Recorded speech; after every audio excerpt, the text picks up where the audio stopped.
coming into this game, I thought that the Jets were going to come out hungry. I thought they were going to be on top of the Flyers, who really are a terrible team, and really just jump out in front right from the beginning and kind of get back to where they have been for most of the season. Because, that Buffalo game was probably one of the worst games I have ever watched as a Jets fan throughout my entire life. I can't believe how poorly they played against Buffalo. However, in this game, they did not do that. They came out just about as flat as you could imagine and really didn't do anything. They just kind of were out there. They didn't seem to care tonight. They had an okay first period. Carter Hart was kind of, unfortunately being very good, as he usually is against the Jets. He's undefeated in his career against the Jets, and the Jets could not get anything going tonight. I don't know what their problem is. They just won't skate out there.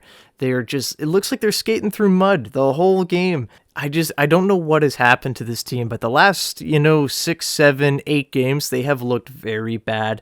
And it's apparent that the Jets are going to need to add if they want to compete in the playoffs, because this team, as it is right now, with this kind of effort, they aren't going to make it to Game 5. They're going to be swept in the first round by whoever they play. Doesn't matter if it's, a Colorado, a Dallas, or if it's like Calgary. This team needs help badly. And I'm not going to use that excuse where, the Jets are tired, they had a long road trip, and they had a tough schedule. Everybody in the NHL, every single team has a tough schedule. Every single team right now is tired. And I guarantee you the Philadelphia Flyers are feeling it a little bit. This is their last game before the All-Star break, and the Jets made them look like a playoff team. This Flyers team stinks. They've lost their last 5. The Jets, played pretty good against the Flyers. A week ago, where they were up 3-0, and then, the Jets went and blew that lead. And ever since then, the Jets have not been themselves. They won that game, but, after that, it's just all been not great from the Jets. And now we've kind of hit the lowest point of, this stretch, and I don't know how it can possibly get worse, but it sure seems like they're trying to find ways. So overall, everybody playing in front of Connor Hellebuyck right now is just not playing hockey.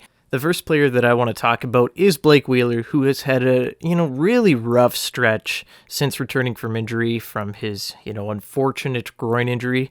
I'll leave it at that. You can go Google that if you want, if you're not sure what I'm talking about. Look up Blake Wheeler injury. Blake just hasn't had very much luck, I'll say, but he just is slow. And I know it's age. He's 36 years old.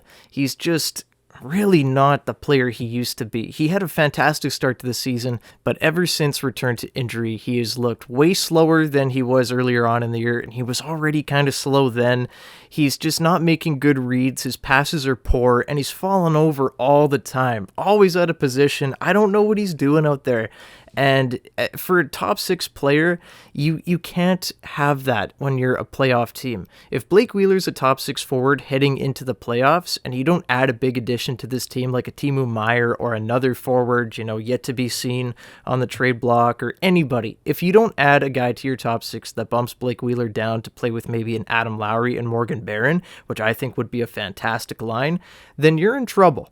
Because that is not going to work with Blake in the top 6. You're not going to have much success. Blake is a player now, he's at the end of his career, or getting there at least. He needs to be playing in the bottom 6, in my opinion. He's just not fast enough to keep up with the top 6. He's not playing well enough to play with the top 6 players. It is time to move Blake Wheeler down to the third line, where maybe he will have a little bit, better role with a guy like Adam Lowry and a guy like Morgan Barron, who I think could be a very nice line for Winnipeg in the playoffs. But Blake Wheeler, right now, to sum it all up, not playing very well. Let's move on. Now I want to talk about the defense. The defense was bad tonight, and I could have told you it was going to be bad because Dylan DeMello's not in the lineup, and Dylan DeMello couldn't play babysitter for Logan Stanley tonight, so Stanley played with Schmidt. And early on, Stanley, was turning pucks over. He did make a nice pass, in the first period there. I'm trying to remember who it was to. I think it was to Cole Perfetti. However, after that, it was all bad news for Big 64. I don't know what he was doing tonight. Just trapped behind his net. On the second Flyers goal, him and Pionk were both behind the net. Nobody was in front of the goal, playing defense. Everybody was just watching. And that's a common theme with Stanley and Pionk this season. However, they have rarely been put together, and shocker, when you put those guys together, it has not been very good. That is the most galaxy brain defensive pairing I have ever seen. I don't know how Bones looked at that lineup sheet that he put together and he was like, yep, those two are going to play great together, because that was the opposite of what happened. You know, we're used to seeing Stanley play like shit. I don't think it's a surprise that he's playing like hot garbage right now. And, you know, Neil Pionk's had a really rough year after maybe, you know, game 10. He has not been good, and he needs to improve if the Jets are going to go far in the playoffs, because you just can't have that. Pionk has not played great and needs to change, and fast. I haven't been too worried about the defense this year, to be totally honest. I think that Brendan Dillon has settled in, been, you know, a pretty good player when he's with the right partner. I think him and Schmidt played pretty well together. I think Schmidt has been okay when he's been with the right partner, a lot like Brendan Dillon. I think that, you know, if you put those two guys together, they kind of feed off each other. So I haven't minded them this season. I think Nate Schmidt is pretty, you know, middle of the road defensive guy. I don't think he changes the game too much. But then you go to Josh Morrissey, who's having a fantastic year, obviously, Norris candidate, and pair next to him is Dylan DeMello, and he's been great. He's been having a fantastic season, as he usually does, defensively, and this year offensively, which has been nice. But now you go to the bottom pairing, and who do you have there? Well, it's been Sandberg for most of the season, and I haven't minded Sandberg, but obviously I don't think he's done, you know, maybe the most to secure that 6D spot. And then you get Neil Pionk, right, who's played with Brendan Dillon, who's played with Josh Morrissey a little bit. He just can't really seem to find a home where he's not causing chaos. I'm worried about this defense.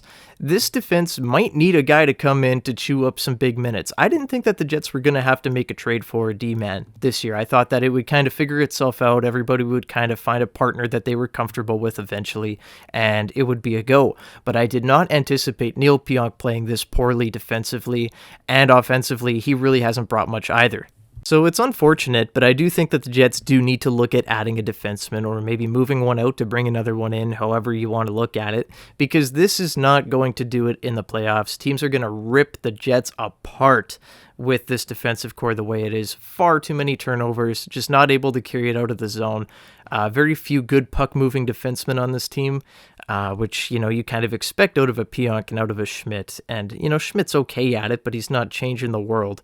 But yeah, I don't know. Jets need to do some research and do need to look at adding a defenseman, whether it's just a depth guy that can eat minutes, or if it's maybe a guy that can really come in and make a true difference. I don't think that they're going to make a move for Jacob Chychrun, as fun as it would be, but nonetheless, Jets need to do some calling around. So yeah, Wheeler, Stanley, Pionk have not been great, and I think that a guy that also has not been fantastic as of late, has been taking some really selfish penalties, is Pierre-Luc Dubois. You know, he's just taking dumb penalties. I think he takes, you know, one a game for sure, where it's like, why did he have to do that? And, you know, Jets have a good penalty kill, so usually doesn't come back to hurt them. But, you know, going forward here, every point is huge. And you can't be doing that in situations like that. It's just selfish, especially with how just how the Jets are playing right now. You can't be doing that when you're one of the best players on this team. Your goal should be trying to put the puck in the back of the net, not freaking out and punching guys in the face and taking penalties. It's just dumb at this point, and I'm tired of it. Love Pierre-Luc Dubois, but he needs to chill out, stop taking dumb penalties. And yeah, got demoted to the fourth line today with Sakumana and another player. Sorry, guys, I'm blanking. I think it was Gagne. But yeah, I don't know. That needs to change for sure, and that does need to be a talking point going forward here, because, you know, Dubois takes a lot of bad penalties. But to sum it all up here, guys, the Jets have not been good. And the Jets have not been good for a number of games now. And I do think that they will bounce back, but their stars do need to start playing like stars again. I haven't noticed Mark Scheifele for a while now. Just floating around out there. Lots of guys just existing and not enough guys making an impact on the game. So that does need to change. But on top of everything, it is clear that the Jets need to add. And we will talk about that as we get closer to the deadline, who I think would be better fits. But definitely Jets should be big fish hunting going forward towards deadline here.